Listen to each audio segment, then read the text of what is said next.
Mes turime tą, kuo esame verti. Ir tikrai pasaulis, gyvenimas ir visata yra labai teisinga ir sąžininga.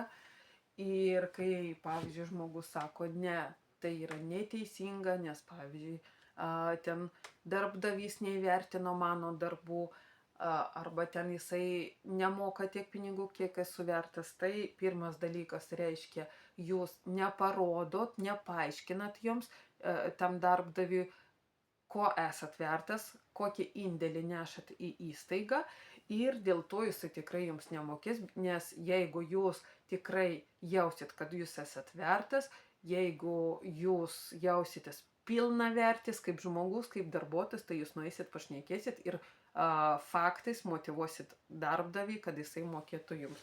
Aišku, jisai gali pasakyti, žinai, tikrai tu esi vertas, bet tiesiog šiuo metu matai skaičiukus, aš negaliu tau mokėti daugiau, bet arba aš tau pažadu mokėti kažkada, bet tikrai ištėsė tada jau pažadą, arba tiesiog, nu tai aš matau, kad tu vertas ir aš tave paleisiu, nes aš tiesiog negaliu tau dabar to suteikti.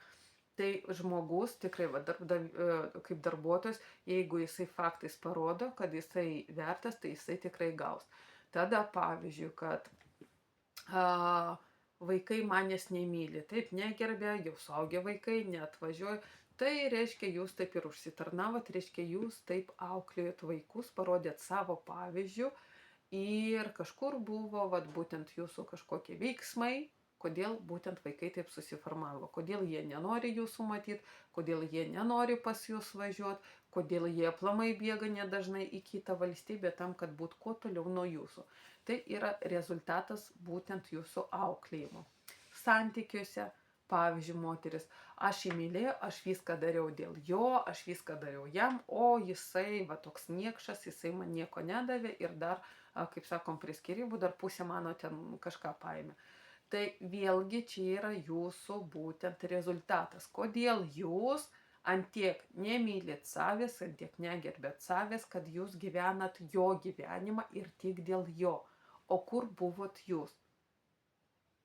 Ir pirmas dalykas, tikrai iš mano postų, iš mano video, matysit, kad pirma yra ta meilė, sveika meilė savo, sveikas egoizmas savo ir tada kurti santykius šeimoje, kurti santykius kaip mama ir vaikas, kurti santykius kaip darbuotojas ir darbdavys, kurti santykius kaip draugės, nes irgi dažnai, pavyzdžiui, būna tokių konsultacijų, kad aš draugauju, visur einam, kur draugė nori, viską darom, kad draugė nori, o kai aš noriu, tai jinai net neina, ne? Arba visada atvažiuoja pas mane į svečius, net su nakvynėm, o aš, pavyzdžiui, jeigu pasiprašau, tai sako, kad negaliu priimti arba dar kažką. Tai kur jūs buvot iki to laiko? Nes ar jūs tikrai tada einate į visus šitus santykius iš pilnatvės ar iš trūkumo, kad tiesiog nebūt vienam?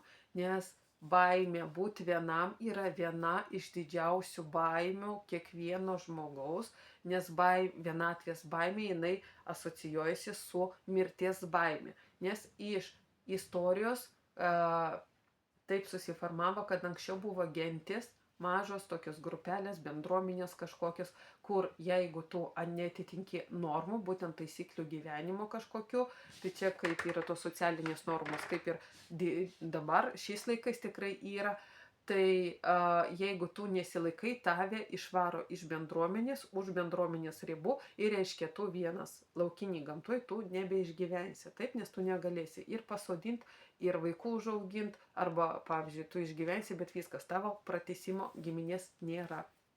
Nes pagrindas yra žmonių pratęsimas, nes kitaip dėl ko mes gyvenam. Ir tas ir yra, kad vienatvės baimė, mirties baimė, jinai mūsų kausto ir yra tada tas trūkumas vidinis, kad aš viską padarysiu, kad tik tai būtų su kitu, kad mane paimtų, ne, kad tik tai paimk mane, paimk, draugauk su manim.